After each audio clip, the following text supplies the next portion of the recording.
This video will be part 2 of my coverage of Chapter 9, Lifespan Sexuality, for PSY 345, Human Sexual Behavior. Where we left off, and I promise this video will not be as long as the previous one, which involved 2 TED Talks. Sorry about that, but they're good ones. Many of you mentioned in your conversations with the class about your sex ed history, or you put it on your cards that I handed out on the first day, that you were interested more in the issue of sex education. Your authors talk a bit about sex education as it takes place in both public and private schools. I went looking to inform myself a bit more fully on what are kind of the national standards out there for putting together evidence-based sex ed programs for schools. And, you start with the fact that organizations like the National Sexuality Education Standards, they can put out standards, but implementation of those standards is completely up to local school districts for public schools, and it varies tremendously state to state. So each state education department has standards that it puts forth in terms of what schools should and should not do. And then, you get down to the level of local school boards, and it's really determined by the degree to which the public is comfortable with having different aspects to their sex education programs and uncomfortable with others. So the result is that many school districts, as many of you noted in class, have insufficient education, primarily on the biological side, and primarily with that disaster model in mind that was described by one of the TED Talk videos from the last part of this chapter. So with that, people are coming through their early education. If their parents aren't talking to them with openness and acceptance about their sexuality, if their schools are not providing them with basic education at an age-appropriate level across the years of their schooling, then we have a real critical problem of a knowledge gap. Now, clearly, some churches, some religious groups involve themselves either in the debate within the public schools or directly through private school education. Private schools and religious organizations don't have to respond to state regulations. So if the state says, you are required as a school system taking taxpayer money to provide at least X level of sexuality education, church and religious groups that are involved in education don't have to live by that. So the information that they present tends to be abstinence-based, very strongly on that disaster model continuum. So the information can be kind of out of place in the context of basic science. Now, your authors mentioned the Unitarian Universalist Association. They have a comprehensive model that is often viewed by sex educators as a positive alternative to what students are typically exposed to in public and parochial schools.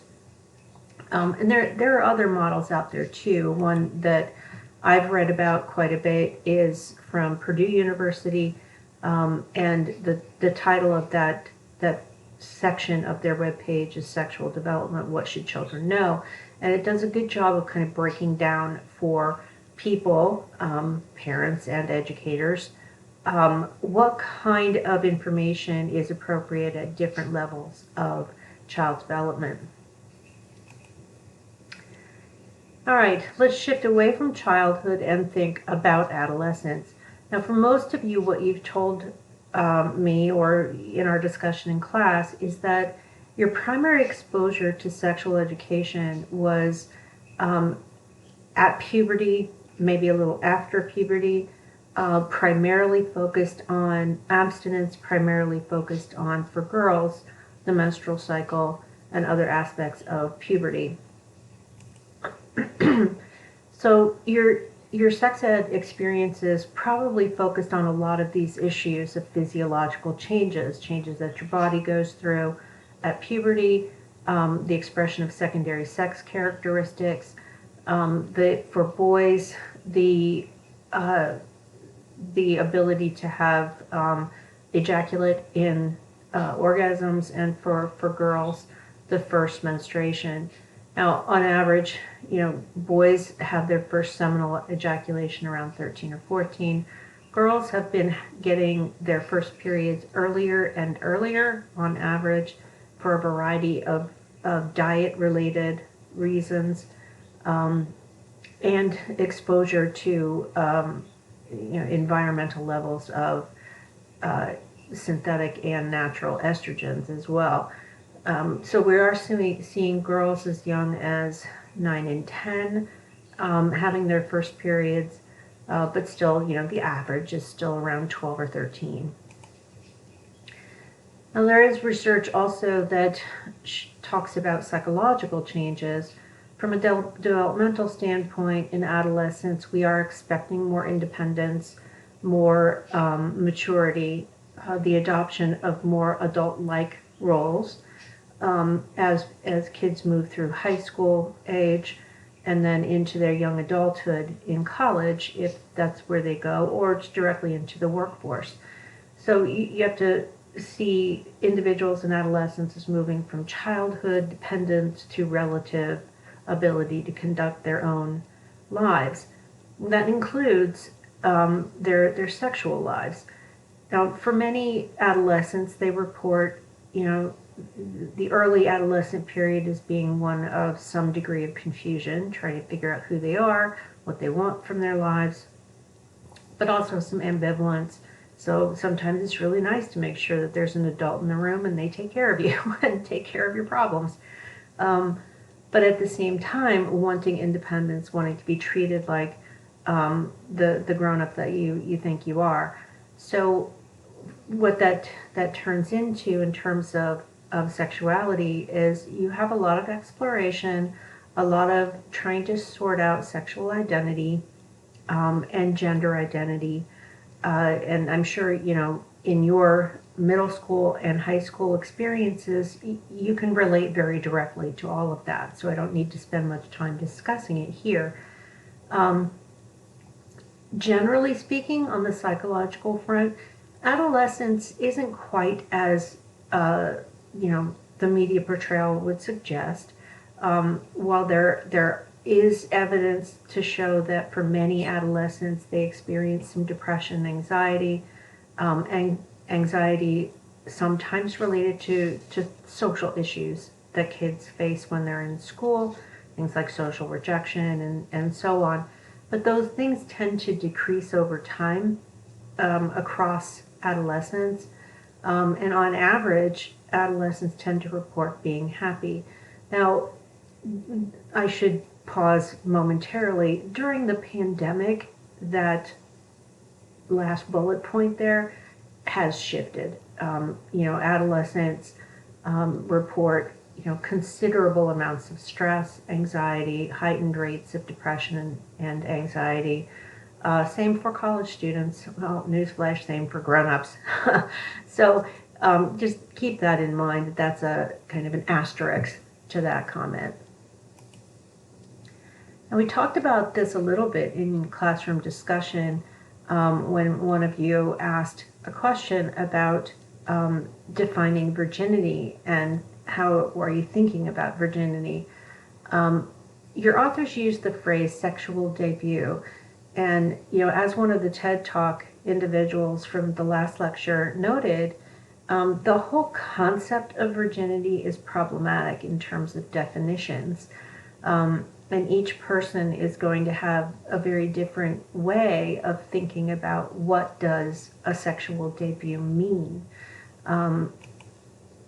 If we look at some of the research in this area, and if you're going by the standard that many people, again, as the TED Talk speaker noted, when you say virginity, what most people have in their mind is penile vaginal intercourse.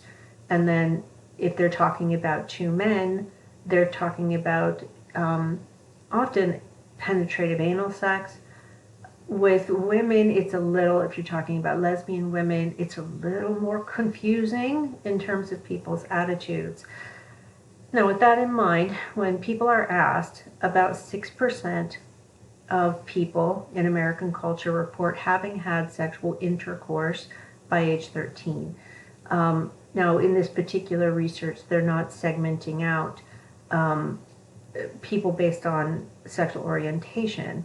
By age 17, about 64% of high school seniors report having had intercourse, according to the CDC. So you can see in those 4 years, between 13 and 17, more than half of adolescents report having had intercourse, either penile vaginal or anal intercourse. Early sexual debut, whichever term you want to use there.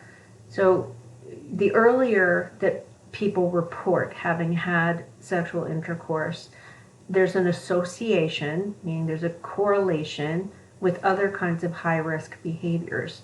So when we find in correlational research that students are reporting alcohol and drug use, they're reporting not using safe sex practices, such as using condoms to prevent disease and pregnancy, and they're not taking other steps to prevent pregnancy, there's a tendency for those same individuals to have started having sex earlier than average. So if you're thinking about predictors of high-risk sexual behaviors, such as being drunk or high, not using safe sex practices, and being exposed to violence, early age of sexual intercourse is a strong predictor there. Some research has shown that there are extra risk factors for people who are black and brown, for people who are immigrants, for people who are not white and API. So this research is hard to interpret, and it needs to repeatedly be updated with every generation. So here's how you need to put this into context. You look at these big databases, and you're looking primarily at correlational information. So when you look at sexually active Black and Hispanic students, and my apologies, the word Black there should be capitalized, my bad.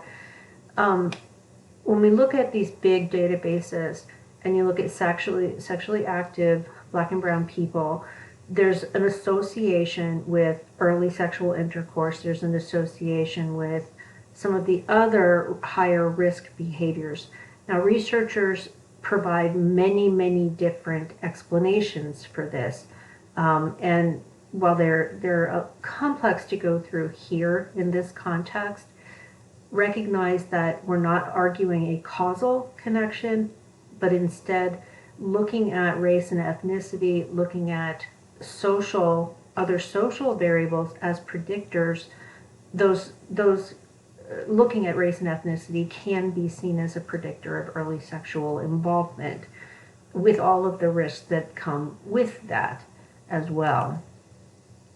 Other research has shown that the number of casual sex partners people have over time, and by casual we're adopting a fairly loose definition there of anything where the partners engaged in it are not inferring any kind of commitment at all.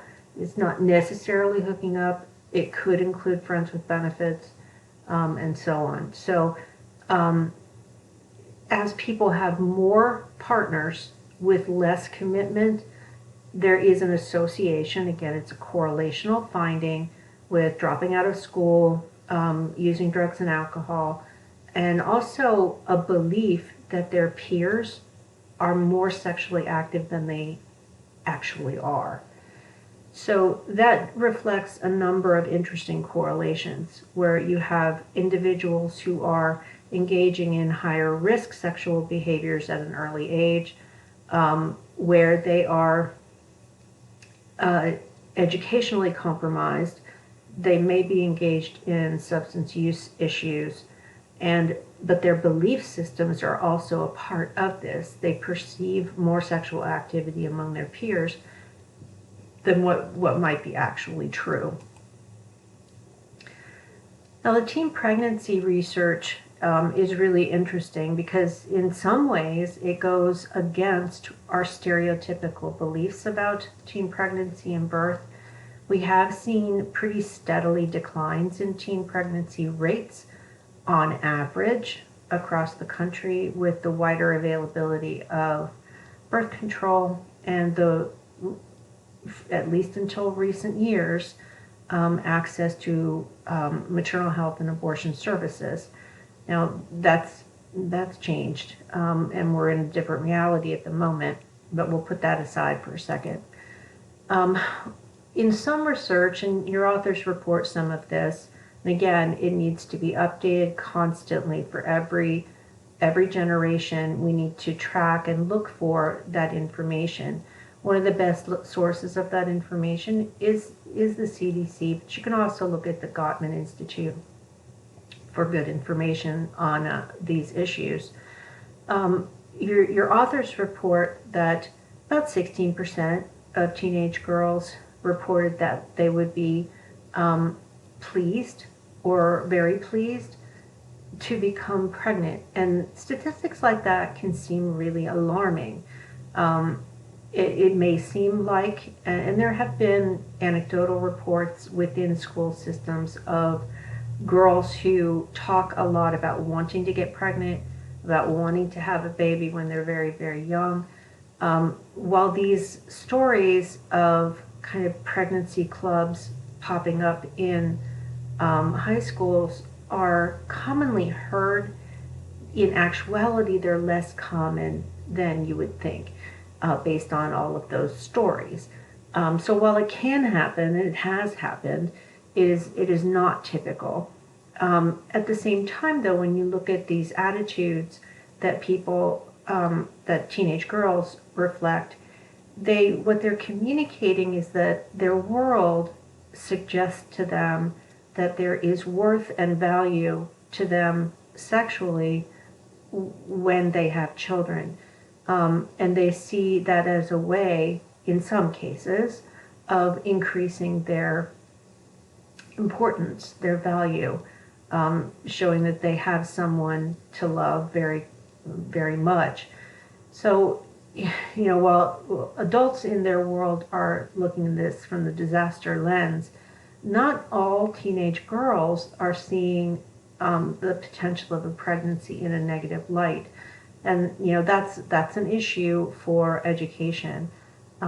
It also suggests that if this significant percentage of girls is seeing pregnancy as not a bad thing, that the messaging that we're providing about pregnancy prevention isn't really reaching them. Now, factors that can predict the likelihood of an early pregnancy, so in teenage years, or factors that are related to teen pregnancy. Having been pregnant before is a predictor. Being somewhat older and having parents with less education are predictors.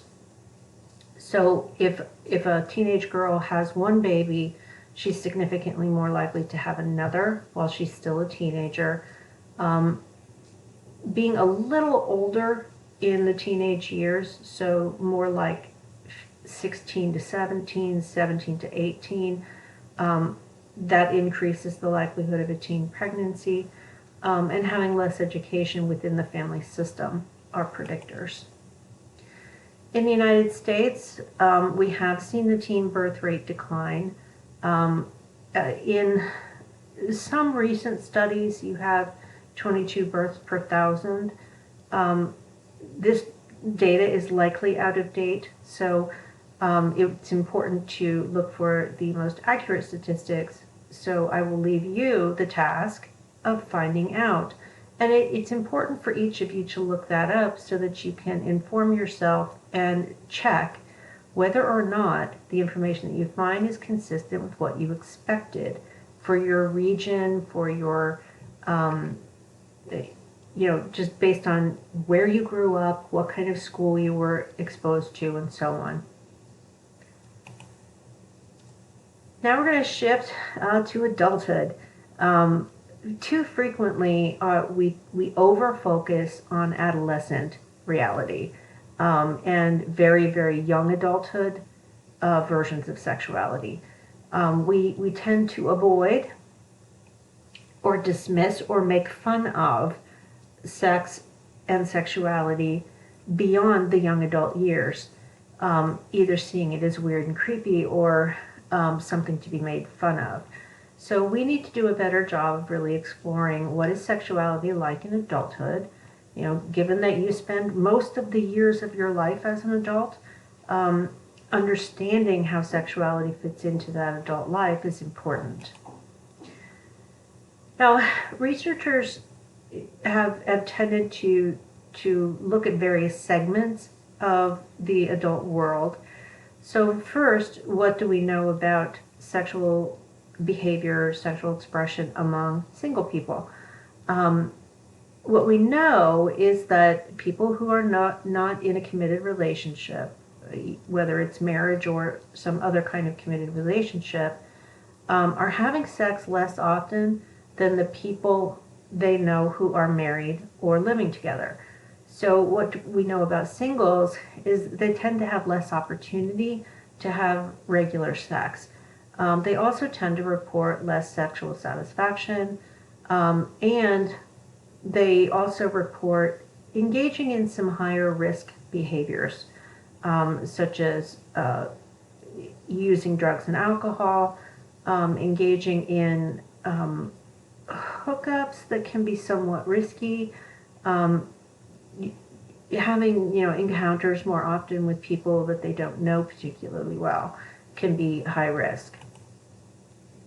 When people are cohabiting, and this is whether they're married or not, tend to have, when we look at whether they end up married or not, so just looking at people who are cohabiting, whether they eventually marry or not, do report having had more sexual partners and having more open or permissive attitudes about sexuality.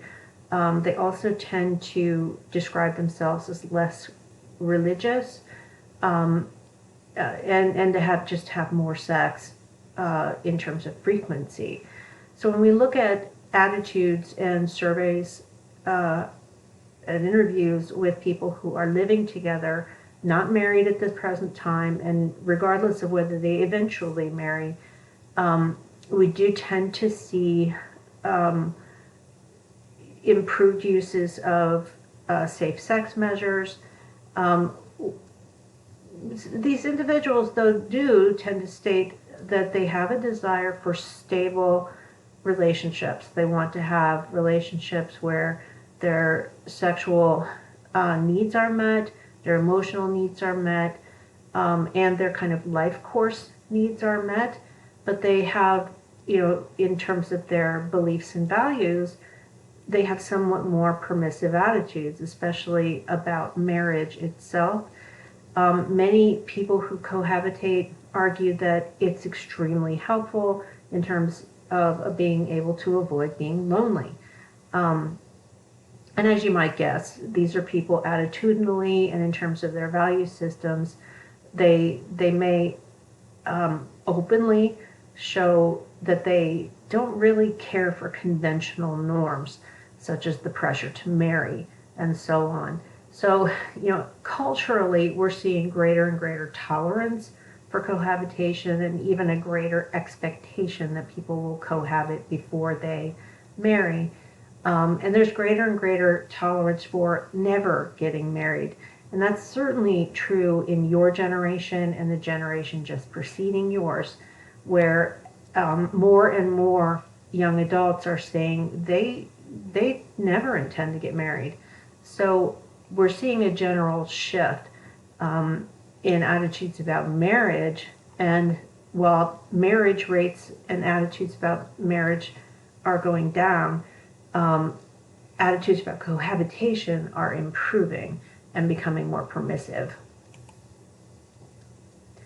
Now, in adulthood, most of the research here has focused on monogamous couples, and a good chunk of it historically has focused on married couples. The usual caveats here apply. Psychology has tended to be more likely to study white people, more likely to study people who are at least middle income and up, and more likely to study people who are urban. And in the cases of looking at sexuality, either at least cohabiting, but more likely married in that literature. We're seeing that change where the research is becoming more diverse, but there's a lot of catching up to do in terms of what's known. Now, in research among spouses, so these would be married people, marital sex, and until, relatively recent years, what does that mean? You're only researching people who are heterosexual, because marriage among people who are same-sex hasn't been legal in the United States until, relatively speaking, recently. So with that additional caveat in mind, marital sex is seen as socially legitimate. And there's sort of an assumption that sex will decline in frequency across marriage, that it will be very, very frequent early in the marriage, and then eventually will become less and less frequent. There is research that supports the idea that marital sex is highly valued and is the route to emotional satisfaction. So because of social legitimacy, we tend to believe that marital sex should be quite good, that even if it becomes less frequent, it's still very valuable. For divorced people, most report intercourse after separation, that they have resumed having intercourse with someone within the year after being separated from their spouses. So typically what that means is starting to date again, seeing people, when people are divorced, they tend to not kind of revert if they had, for example, previous attitudes where, premarital sex was inappropriate. Most people report that they don't go back to that policy. Some do, but most do not. Many will, kind of continue their adult behaviors sexually post-divorce. How people define the role of intercourse in their lives, though, varies across people after divorce. Sometimes people see it as, really needing to get back in the game, showing that they are still attractive to someone. If they can have sex with them, it may help them to feel better about themselves. They may also see it as a way of just coping with being angry or upset by the fact that their marriage is over.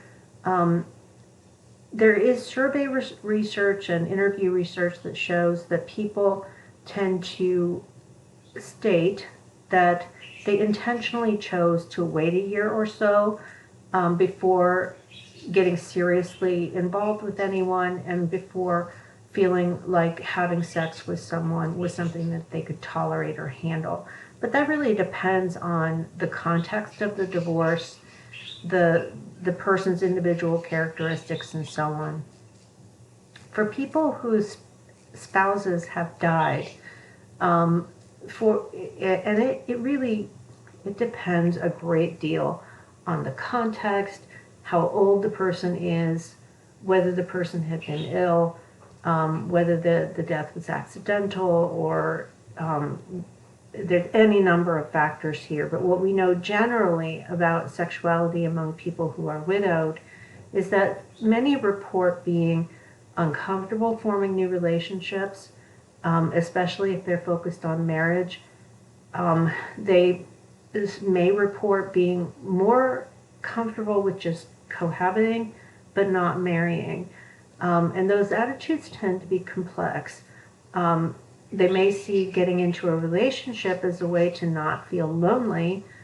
They may not even want to cohabit. They may want to have, a nice, safe, secure relationship, but maintain separate residences as well. This is an understudied population, though. There hasn't been, in my opinion, enough investigation of how people variously kind of cope with and deal with being widowed, and whether or not they feel like they have healed in such a way that they can move on to another relationship, or whether they even want to.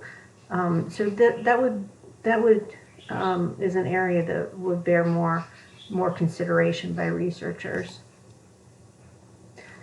Now, one of you asked questions about cheating, and again, most of our research comes from studies of married people, and for the most part, that research has been done with heterosexual people who tend to be white, middle and upper classes.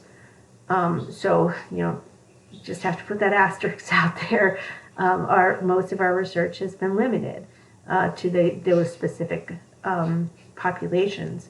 And that's why your researcher, your authors of your textbook have tended to focus on extramarital affairs, because that's what we've got the most data on. As we talked about in class, definitions of extramarital affair vary tremendously. Individuals have different definitions, cultures have different definitions, and couples have different definitions of extramarital affair. Infidelity could mean that you're having intercourse with someone else. It could be just short of intercourse, but some kind of outside of your marriage sexual activities.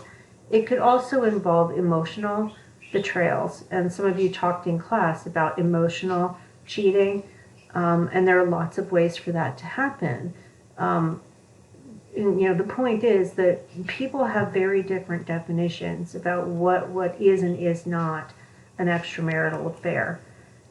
The characteristics that have been found to be associated with cheating on your spouse, when we look at people who have been studied and they were the ones who did the cheating, the factors that are predictors: having positive attitudes about infidelity, being confident that you can attract a partner, a willing partner, having a social network, a connection of other people who also are tolerant of infidelity. So if you and your friends all kind of share the same kind of attitudes, that being unfaithful, cheating on your spouse is kind of basically okay. If you can get away with it, go right ahead. Having that kind of social network supports that. These are also individuals who tend to report less religiosity. If you've cheated in the past, you're likely to cheat again. And just being a guy tends to be associated with being unfaithful. Now, it's not that women do not cheat. But there is a pretty stable difference between males and females in terms of likelihood. Statistically, males are still more likely to cheat on their spouses than the reverse. But the difference is not as large as you might expect. Now, types of encounters, and your authors give you this long list of ways in which extramarital encounters can happen. There can be hookups that are brief. There can be paid sex that could be, with a prostitute. It could also be what we have now with OnlyFans sites and other kinds of online experiences. You can have instrumental, or what's called utilitarian affairs, where people have found themselves in a situation where it pays off for them to cheat. So it may be revenge cheating, it may be cheating in order to get out of the relationship, it may be to get something tangible, to get gifts, or to get a promotion or a job. For some, having extramarital relationships helps them to cope with whatever it is that's going on with them. So, sometimes people report having had an affair when they were under a particular amount of stress, when they were feeling weak or sexually inadequate, or feeling like they've been a failure in some other way. For some, they are questioning their sexual orientation, and they want to have connections outside of their marriage in order to find out about that. In some cases, you have what are called paraphilic affairs, and here's where you have partners who have fantasies that are outside of the range of what they believe that their spouse will tolerate. So a partner may have a sexual fantasy or a kink fantasy that they want to act out, but their spouse, either they perceive their spouse won't do it, or they know their spouse won't do it. So they may perceive sexual encounters that meet those needs. Some people report, basically at the workplace romances, where you have people who work together, they see each other a lot, and lines get crossed. Then, as I mentioned earlier, internet and apps have made it even more possible for people to engage in these kinds of extramarital encounters that they may involve intimacy, they may involve secrecy, and so on. Even just because they're online and don't involve physical interactions, they are still deeply emotionally engaging. Now, what kind of motivations do people report for extramarital affairs? The major reasons that people give is needing to get their sexual needs met. In other cases, it's their emotional needs. And then finally, they fell in love with somebody. They wanted someone to connect with, and they found someone who they connect with in a way that their spouse is not giving them. Other kinds of contexts that people report as motivations: they want excitement, maybe they're bored, they want something new, maybe something that pushes some boundaries. They note that sometimes it's an incidental outgrowth of workplace encounters where people might feel that they've gotten closer to someone that they work with, and that closeness crosses boundaries and meets some needs that their spouse is not meeting. Many people report that they are in fact unhappy in their relationship, so they seek something outside of it without closing the door on the relationship they're in. Some report that they are sexually dissatisfied in their primary relationship, so they're seeking release and satisfaction elsewhere. Some do report they want vengeance. So if a partner has cheated on their spouse, the spouse may feel that the best way to get back at them is to do the same thing. Obviously unhealthy for everybody involved. Many report that despite being in a heterosexual marriage, that they have homosexual drives and feelings, and they may feel the need to engage in sexual behaviors that are homosexual while they are currently with their committed spouse.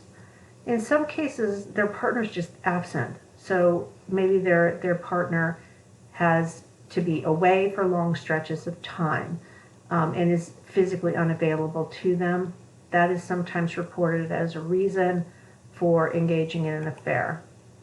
And another factor, which, if you look at the biological research and the neuroscience research, there is a correlation between androgen levels, so testosterone levels, regardless of whether a person is male or female. There is an association between androgen levels and the likelihood of engaging in extramarital affairs. Now, what happens after? People's attitudes about, can a relationship survive an affair vary tremendously from one person to the next.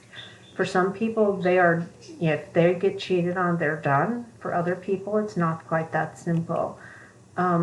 We can break this down into, if you want to save your relationship after an affair, if you're the one who had the affair, there are some things that need to happen. Acknowledge the hurt that you have caused to your partner and to your relationship. If you are genuinely sorry, be sorry, and show that you are contrite. Cut off any and all interaction with the person with whom you've had the affair. That seems like a no-brainer. Sometimes it's easier said than done. For example, if it's a workplace affair, or if it is a person who is kind of woven into your social network that you've had an affair with, then that can be harder to do. But there needs to be a restoration of trust, and cutting off interactions is an important step. You're going to have to acknowledge that trust has to be re-earned when it's been broken. So you may find that you have to actually be very disclosing. You have to let your partner into your private business, letting them know where you're going to be and giving them access to your text messages may be a way of rebuilding faith there. From a safety standpoint, if you've cheated on your spouse, you need to get tested for STIs and give your partner some reassurance that you have not contracted anything that you are going to give to them. And you're going to have to put up with the fact that you hurt someone very close to you. Your partner is going to have emotional reactions to that, and you're going to have to own it. The worst thing to do is to say to your partner, it's over, get over it. Let's just go back to normal. Well, normal is what caused something bad to occur. So you're going to have to deal with the fact that going back to normal and forgetting about it is highly unlikely. For the partner who was hurt, so your partner cheated on you, if your partner is genuinely sorrowful and is acknowledging that they have hurt you, acknowledge and value that sorrow in the partner's expression. Being dismissive, being resistant to accepting that sorrow is not going to help heal the relationship. Having compassion for your partner's imperfections and becoming more aware of some of your own is helpful.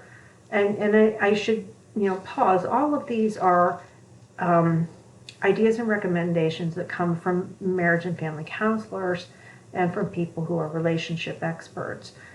If you are a person who is committed to your relationship and you want to recover after an affair, you do have to commit to an orientation of forgiveness. Otherwise, anger and resentment is just not going to go away. For the couple, so we've looked at if you're the one who did the cheating or you were the one who was cheated on, you have individual things that you have to do in order to move forward. As a couple in your relationship, you have to accept that it's going to take time for you to find a new way to be together and to forge your path forward. And in some ways to make sure that you prevent whatever it was that precipitated the extramarital affair in the first place. Being hopeful as an orientation has been found to be predictive of couples staying together after one of them has had an affair. Learning to be kind and to not use the affair as a baseball bat to clobber your partner over the head with, or using your past affair as a threat, implied or otherwise, that you could do it to them again. So being kind also means not using the affair as a weapon, either as a threat to the partner that you might do it again, or if you were the one who was cheated on, not using the reminder of the bad behavior of your partner as a weapon. Learning how to listen, learning how to make reflective statements and to use active listening is critically important. Intentionally spending time together, doing things that you both enjoy doing is critically important. And so is reestablishing your sexual connection. And that can be challenging when an extramarital affair has happened. It can be difficult for partners to restart, to reestablish healthy sexual intimacy with one another. And then finally, you have to be aware that each of you is going to be on a different timeline, and rushing that, pushing that is difficult. And I will say, beyond all of these suggestions, people report that if they come to a place at some point where they say, you know what, I'm not able to take a forgiveness standpoint. I'm not able to listen actively. I'm not able to enjoy my spouse who's cheated on me. I really can't go forward. And you have to recognize in yourself and with your partner that in some cases, there is no path forward for that relationship. And the recovery process itself may be a process of decoupling, of if it's a marital relationship, divorce, if it's a non-marital relationship, splitting up and forging a new path forward. And that concludes part 2 of my presentation of Chapter 9.